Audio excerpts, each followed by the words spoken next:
Dear student, Assalamu alaikum. This is your English teacher Alisha Heather Naqvi.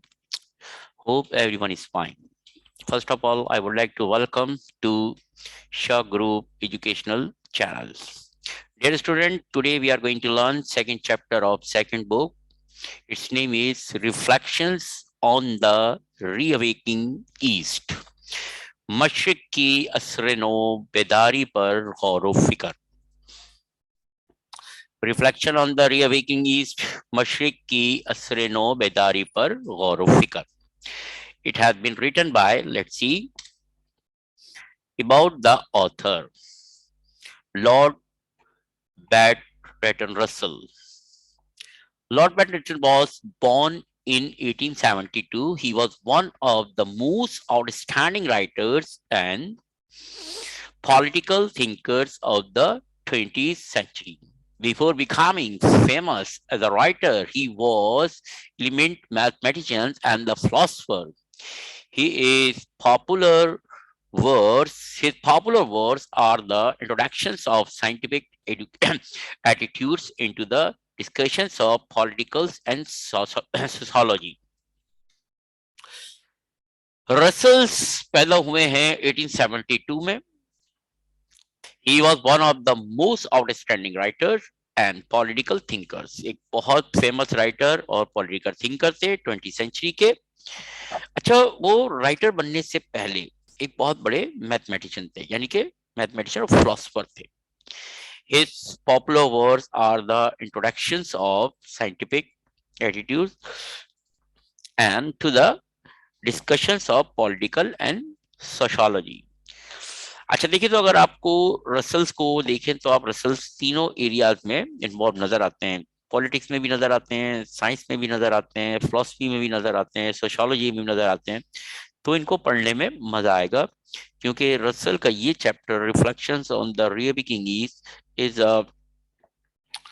इसमें आपको चारों चीजें नजर आएंगी. साइंस भी नजर आएगी, अपना पॉलिटिक्स भी नजर आएगी, फिलोसफी भी नजर आएगी और सोशियोलॉजी भी नजर आएगी. अच्छा, यहाँ पे आपका एक एमसीक्यूज, दो एमसीक्यूज आ सकते हैं. पहली चीज आपका आ सकता है कि रसल वॉस एक फिलोसफर था. क्या था? इसका यूं आएगा आपका MCQs, Russell is basically a dash scientist, historian, politicians और philosopher. Definitely you will click the philosophy. पहला एमसीक्यूज जो हमें इस पैराग्राफ में मिला है, फिलोसफर था. दूसरी चीज वो ये है कि Russell was not in favour of communism. जो स्टूडेंट मुझे सुन रहे हैं वो एमसीक्यूज लिख लें कि Russell was not in favour of communism. MCQs क्यों आ सकता है आपका? Russell is not in the favour of Hinduism, Islamization, communism. तो आप डेफिनेटली किसको क्लिक करेंगे? कम्युनिज्म को क्लिक करेंगे. ये आपके दो एमसीक्यूज आ गए हैं. Let's see.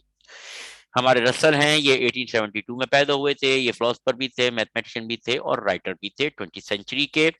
तो एमसीक्यूज में आपको बता चुका हूं. Basically he was a philosopher और he was not in favour of communism. Let's see summary of the chapter. Reflection on the reawakening is, he discloses that in the earliest history the East predominated and it has led the world in science before the rise of Greece and after the fall of Rome. इन दो line में कहते हैं Russell कि अगर हम शुरू की बात करें, ये तकरीबन 2000 साल पहले की बात कर रहे हैं. अच्छा, ये क्या है? अगर आप देखें तो ये रसल इस चैप्टर में ये मुकाबला करवा रहे हैं ईस्ट और वेस्ट का. क्या करवा रहे हैं? ईस्ट और वेस्ट का. प्रीडोमिनेटेंट, क्लियर? क्या? ईस्ट और वेस्ट का. ये अल्टरनेशंस ऑफ ईस्ट और वेस्ट है कि कब ईस्ट ने तरक्की करी 2000 से. अच्छा, इन्होंने बैकग्राउंड क्या लिया? तकरीबन 2000 साल पहले का लिया है. 2000 साल पहले का लिया है. अच्छा, वो बता रहे हैं कि अगर हम 2000 साल पहले जाएं तो ईस्ट जो है वो क्या था? The east predominated and it had led the world in science before the rise of Greece and after the fall of Rome. यानी कि 2000 पहले ईस्ट हमारा जो है तरक्की में था और वो क्या कर रहा था? प्रीडोमिनेट कर रहा था. किसको? वेस्ट को. साइंस में भी कर रहा था और दूसरे तरीके से भी कर रहा था। फिर क्या हुआ, फिर कहता है, फिर क्या हुआ, अच्छा फिर आ गया अलेक्जेंडर। इधर यहाँ नहीं लिखा लेकिन मैं आपको बता रहा हूँ कि फिर अलेक्जेंडर आ गया, उसने पूरे यूरोप पे कब्जा कर लिया और यूरोप को बहुत तरक्की दी, जैसा कि हम आगे पढ़ने वाले हैं। कहता है was completely, कहता है Rome was completely outdistanced by the West. Now the West should help the East in the science and technology. Lord Bertrand Russell gives a brief history of the alternation of power between East and West. यहाँ रुकते हैं। Alternation of power between East and West, ये आपका MCQ हो सकता है। क्या कहा, MCQ हो सकता है, ये इस तरह आएगा, reflections on the reawakening East is about alternations of power between North and South, no. West and Africa, no. Africa and Asia, no. East and West, definitely. East and West. The students who are listening to me, they better underline this line, that alternations of power between East and West. ये MCQs आ सकता है आपका, East and West, which have occurred for the last 2000 years, as I have already told you. 2000 साल पहले से इसने शुरू किया। In the earliest history, the East predominated. It was both more civilized and more powerful than the West. आई बात समझ में आपकी? अगर हम शुरू की बात करें तो ईस्ट जो है वो पावरफुल भी था और सिविलाइज भी था। अच्छा, ये भी आपका MCQs आ सकता है कि शुरू में कौन, ईस्ट ज्यादा पावरफुल था या वेस्ट ज्यादा पावरफुल था? तो आप किसको क्लिक करेंगे? ईस्ट को। किसको क्लिक करेंगे? ईस्ट को। आपका MCQ आ सकता है कि इन द अर्लीस्ट, इस तरह आ सकता है कि द ईस्ट, क्या आप कहा गया कि in the earliest history the dash predominated, it was both in civilized and more powerful। ठीक है, आपका MCQ नहीं आएगा। in the earliest history dash was both more civilized and more powerful than the West। Clear? लेकिन वो West नहीं लगाएंगे, बोलेंगे, लिखेंगे in the earliest history it was both more civilised and more powerful. नीचे वो ऑप्शन देंगे ईस्ट वेस्ट नॉर्थ साउथ, तो डेफिनेटली आप क्लिक करेंगे ईस्ट को। The West was dominate for some 7 और 8 सेंचुरीज। फिर वेस्ट ऊपर आ गया, एज आई टोल्ड यू। फिर अलेक्जेंडर आ गया, उसने पूरे, अलेक्जेंडर सिकंदर आजम, उसने पूरे यूरोप पे कब्जा कर लिया और वेस्ट को ऊपर ले गया, और तकरीबन ये सिलसिला 7 और 8 सेंचुरी तक चलता रहा। कहाँ चलता रहा? चलता रहा। ठीक है, अच्छा, चलता रहा। अब अलेक्जेंडर ने एक बुनियाद डाली थी, वेस्ट को तरक्की की, जो 7 और 8 सेंचुरी तक चलती रही। फिर हुआ क्या? With the downfall of Roman Empire, leadership in power and in culture passed to East। फिर क्या हुआ? रोमन एम्पायर का डाउनफॉल हुआ। अच्छा, कैसे हुआ भाई? पहले तो ऐसे हुआ कि रोमन्स पे जर्मन्स ने हमला कर दिया। क्या कर दिया? अच्छा, ये भी आपका MCQs आएगा। MCQs है कि किस जंग किन के दरमियान हुई थी। हुआ ये कि जर्मन्स ने रोमन्स पे हमला कर दिया। अब तो एक जंग हो गई रोमन्स और जर्मन के दरमियान।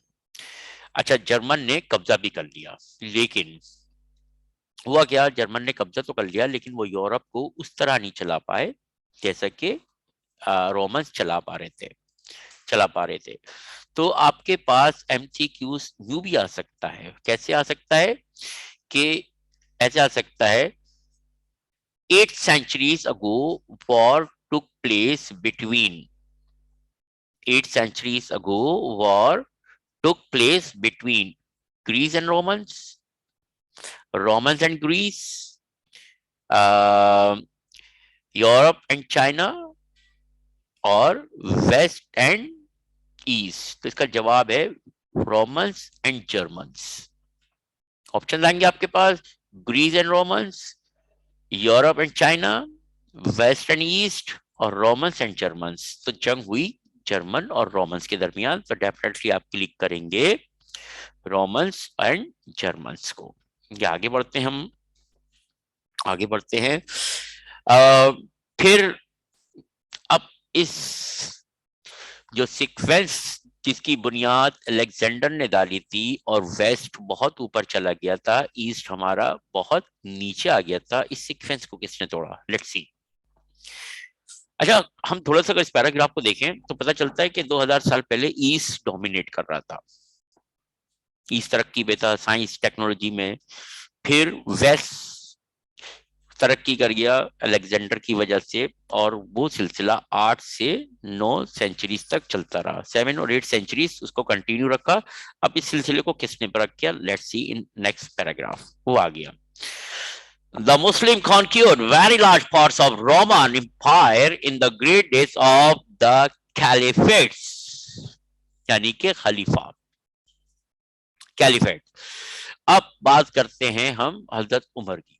उन्होंने यूरोप पे कब्जा कर लिया। आपको पता होगा हजरत उमर की गवर्नमेंट जो थी वो बहुत वसी थी, हजरत उमर की। तो क्या कहता है, Muslim conquered was the large part of the Roman Empire in the great days of caliphate. अब हजरत उमर की बारी आ गई, और अपना हजरत उमर के दौर की बात कर रहे हैं। हजरत उमर के दौर में इन्होंने पूरे यूरोप पे मुसलमानों ने कब्जा कर लिया, पूरा कब्जा कर लिया, सिवाय कुछ एरियाज के जो यूरोप यूरोप के जो मुसलमानों की कस्टडी में नहीं थे। जिसको जहन में रखिएगा, कुछ एरियाज के सिवाय पूरे यूरोप पे कब्जा कर लिया था मुसलमानों ने। अब ईस्ट दोबारा तरक्की पे जा रहा है। The Muslim caliphate and the Chinese empire were equally glorious and almost equally extensive. अब जब हजरत उमर का दौर था और हमारे मुसलमानों का पूरे एशिया पे कब्जा था, कब्जा था, उस दौर में सिर्फ एक एम्पायर ऐसा था जो मुसलमानों के सामने डट के खड़ा हुआ था, वो था चाइना। चाइना, और जो फैमिली उस वक्त चाइना पे हुकूमत कर रही थी वो थी टेंग डायनेस्टी। ये 6118 से लेके 907 की बात है। टेंग डायनेस्टी जो हुकूमत कर रही थी चाइना पे, फैमिली, वो फैमिली पावर, साइंस और टेक्नोलॉजी में मुसलमानों के बिल्कुल मद्दे मुकाबल थी जब हजरत उमर ने यूरोप पे कब्जा किया। दोबारा पढ़ते हैं। The Muslim caliphate and the Chinese empire were equally glorious and almost equally extensive। दोनों बराबर थे उस वक्त, और यूरोप अपना वेस्ट जो है बिल्कुल नीचे जा चुका था। कौन सा वेस्ट? जो मुसलमानों के अंडर में नहीं आया था। The supremacy of the east was not only military but also science, philosophy, poetry and the arts. अच्छा, आप ये नहीं समझे कि मुसलमान जो है थोड़े से नैरो माइंडेड थे, उन्होंने सिर्फ इस्लाम फैलाया। देखिए को कह रहा है द सुपरमेसी ऑफ, हम नहीं कह रहे हैं, ये रसल कह रहा है, ही was a non Muslim. The supremacy of the east was not only military, यानी कि सिर्फ मिलिट्री के तौर पे, आर्मी के तौर पे हम मुसलमान ताकतवर नहीं थे, but also science, philosophy, poetry and the arts. It means हमारे कैलिफेट ने इन तमाम एरियाज में काम करा। क्या? Military, science, philosophy, poetry and the arts. Europe was sunk in barbarism and Europeans call it period the dark ages। अब समझ में नहीं आ रहा सर, यूरोप तरक्की भी कर रहा था, यूरोप जहालत के अंधेरे में भी डूब गया था, जो जहालत के अंधेरे में भी डूब गया था, समझ में नहीं आ रहा।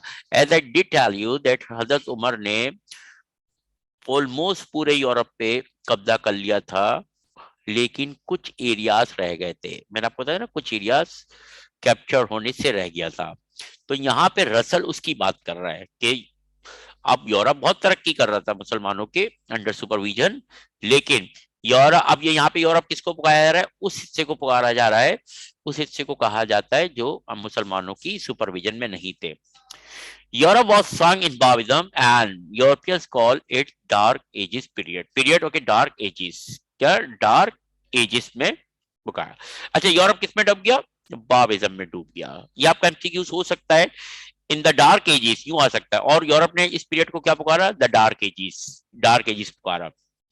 तो आपका एमसीक्यू यूं आ सकता है, in the dark ages only Europe was, only Europe was, कौन सा यूरोप? जो मुसलमानों के कंट्रोल में नहीं था। The only Europe was advanced, no, civilized, no, educated, no, sung in Baoism, sung in Baoism। यानी कि जब हमारे खलीफा हजरत उमर की दौर था, तो वो यूरोप जो अंग्रेजों की यानी कि क्रिश्चियन की कस्टडी में था, वो बिल्कुल जहालत के अंधेरे में डूब गया, डूब गया। और ये सिलसिला काफी अरसे रहा। फिर कहते हैं उसको, the Western world, however, gradually acquired the lead in civilizations and power. The East, which had led the world in the science before the rise of Greece and after the fall of Rome, was completely outdistanced by the West from the beginning of the 16th century. The Second World War ended European अच्छा, ये दूसरा हिस्सा आ जाएगा, हम second world war से पढ़ते हैं। लेकिन फिर हजरत उमर ने जब कब्जा कर लिया, काफी अरसे तक मुसलमानों की यूरोप पे हुकूमत रही, जैसे स्पेन वगैरह में बहुत अरसे तक रही। फिर दो आदमी और आए जिन्होंने वेस्ट को, और वेस्ट जो है बिल्कुल जहालत के अंधेरे में डूबा हुआ था। फिर दो आदमी आए जिन्होंने वेस्ट को जहालत के अंधेरे से उभारा। एक था हमारा वास्को डी गामा, और दूसरा था कोलंबस। जी हाँ, डेफिनेटली एक कोलंबस और वास्को डी गामा जिन्होंने यूरोप को दोबारा तरक्की के राह पे डाला, तरक्की की राह पे डाला, तरक्की की राह पे डाला, और ईस्ट जो है दोबारा वो नीचे आने लगा। क्या कहता है? अच्छा, यहाँ पे कह रहे हैं ना, देखिए, विच क्या कहते हैं? The West world however gradually acquired the lead in the civilisations in power. ये वही बात बता रहा है, अपना वास्को डी गामा और कोलंबस की बात बता रहा है। वो आए तो उस वक्त वेस्ट जो है तरक्की करना शुरू हुआ, और ईस्ट कहाँ चला गया? The East which has lead the world in science before the rise of Greece and after the fall of Rome. Clear? वो क्या हुआ? Was completely out distance by the West from the beginning of the 16th century. और 16th century तक आते आते उन्होंने east को उठाकर बिल्कुल पीछे फेंक दिया, जो किसी दौर में साइंस में वेस्ट को गाइड किया करता था, लीड किया करता था। अब सेकेंड वर्ल्ड वॉर शुरू हो गई, एंडेड हो गई, ये 1945 की बात कर रहे हैं, ठीक है? उस दौर में भी जर्मन ने यूरोपियंस पे हमला किया था, आपको पता होगा। जर्मन और चाइना एक तरफ, जापान एक तरफ थे। अच्छा, कहता है, आप सुनिएगा, अब जब जंग शुरू हुई ना, तो डेफिनेटली हमारा इधर जो कब्जा था, एशिया पे जो कब्जा था, इधर बर्तानिया का था, और दूसरे जो एशियन मुल्क, वो अपना एशियन कंट्रीज थे, उनमें भी कुछ यूरोपियन कंट्रीज का कब्जा था। लेकिन जब सेकेंड वर्ल्ड वॉर हुई, तो ये सब इंगेज हुए जर्मन के साथ, जर्मन के साथ, जर्मन के साथ हुए। तो सेकेंड वर्ल्ड वॉर ने क्या करा कि एशिया में जितने भी यूरोपियंस थे, उनकी कॉलोनियां थी, यानी कि उनकी, उनके जो लोग थे यहाँ रह रहे थे और उन्होंने कब्जा करा था, उनको क्या करा? बिल्कुल एंड कर दिया। क्योंकि 1945 के बाद हमारी तहरीर तो बहुत अरसे चली थी। 1947 को हमारा मुल्क आजाद हो गया और इन सब अंग्रेजों को यहाँ से जाना पड़ा। तो इस लाइन में वो यही कहना चाह रहा है, कह रहा है of the 16th century, कहता है, the second world war ended European colonialism in Asia। दूसरी जंग अजीम ने अंग्रेजों का तसलसल एशिया से खत्म कर दिया। अब पाकिस्तान और इंडिया बन गया। जो हम इस पैराग्राफ में पढ़ेंगे। इस पैराग्राफ में हम पढ़ेंगे, देखते हैं क्या है।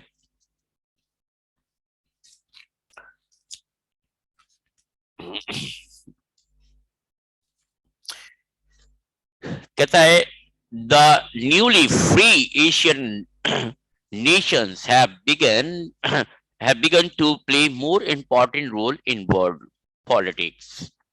अच्छा, नेशन से मुराद है पाकिस्तान और इंडिया की बात कर रहा है। Russell think that the Russian communism is a great danger of Asia for Asia. According to him, communism is the most modern and most virtual form of western imperialism। Clear. अब Russell को डर था कि कहीं कहीं अपना अब Asia जो है वो कहीं रशिया के कल्चर को अडॉप्ट ना कर ले, कम्युनिज्म को अडॉप्ट ना कर ले, जैसा कि चाइना ने किया था, ना कर ले। उसको ये डर था कि पाकिस्तान और इंडिया रशिया के कल्चर को अडॉप्ट ना कर ले।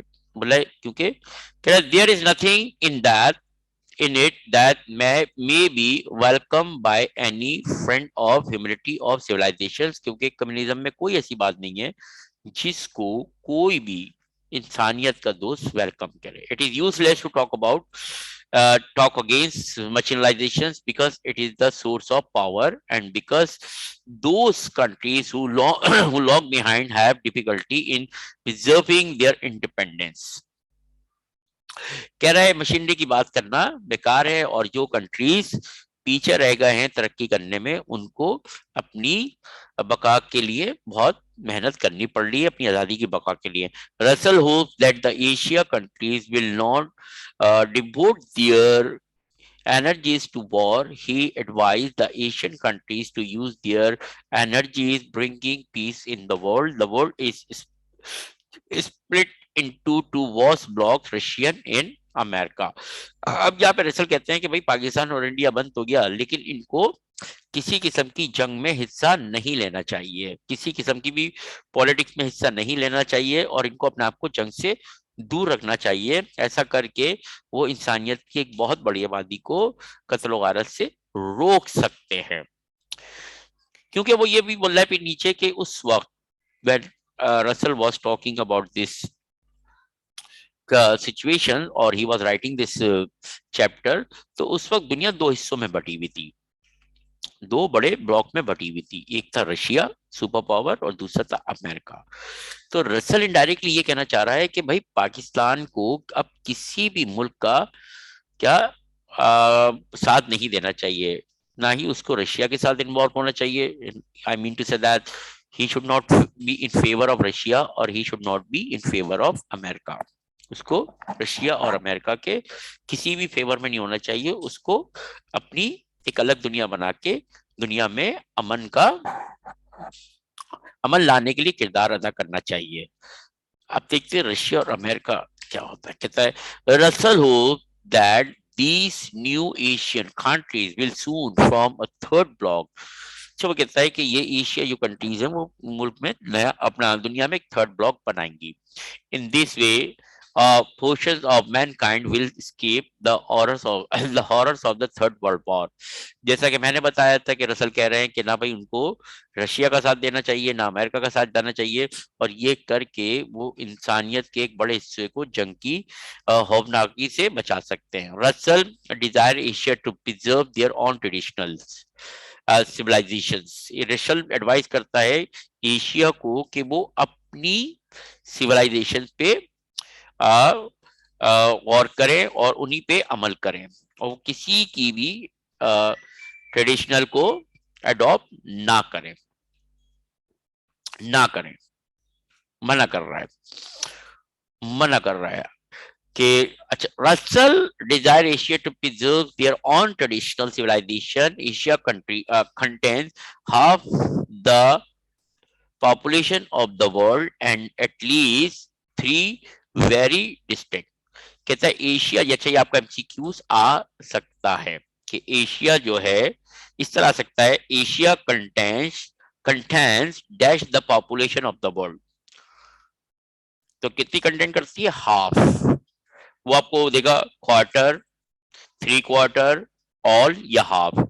तो Asia contents half the population of the world, तो आप हाफ पे क्लिक करेंगे। अच्छा, क्यों फिर कहता है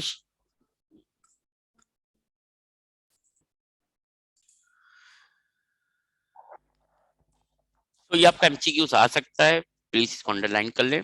फिर कहते हैं Asia contents half of the population of the world and at least 3 very distinct civilisation. और फिर कहते हैं एशिया में 3 बड़ी सिविलाइजेशन हैं, विच डेट ऑफ इस्लाम, एक इस्लाम है, डेट ऑफ इंडिया यानी कि Hinduism, and that of China यानी कि बुद्धिस्ट। कह रहे हैं कि इंडिया भाई एशिया में देखिए, अगर हम रिलीजियसली चाहें तो हमारे यहाँ इत्तेहाद नहीं हो सकता, क्योंकि यहाँ 3 बड़ी सिविलाइजेशन हैं, एक हिंदुइज्म, एक Buddhism and third Islam. He thinks that there should be no attempt at cultural unity in Asia because it will prove disaster. Okay, since and machinery are necessary and good, but they must be rightly controlled, and they should not be allowed to sweep away traditional civilization as was done in the West. अच्छा, कहते हैं देखिए भाई, इन 3 बड़ी civilisation को देखते हुए Asia में अमन तो नहीं हो सकता। He thinks that okay there should be no attempt culture unity, यानी कि उनमें कल्चर की इत्तेहाद तो नहीं आ सकता। और फिर कह रहे हैं science and machinery are necessary, के फिर कहते हैं दूसरे में कि साइंस और मशीनरी हमारे लिए बहुत जरूरी है, but they must not be rightly controlled, लेकिन और they must be rightly control, लेकिन पे कंट्रोल होना चाहिए। And they should not be allowed to sweep away traditional civilisation, उनको इतनी इजाजत नहीं, मशीनरी और साइंस को इतनी इजाजत नहीं देनी चाहिए कि वो हमारे ट्रेडिशनल को खा जाए या खत्म कर दें, as well as it was done in West, जैसा कि ये वेस्ट में किया गया था। यानी कि रसल जो है वो ट्रेडिशनल सिविलाइजेशन के फेवर में है। आगे बढ़ते हैं।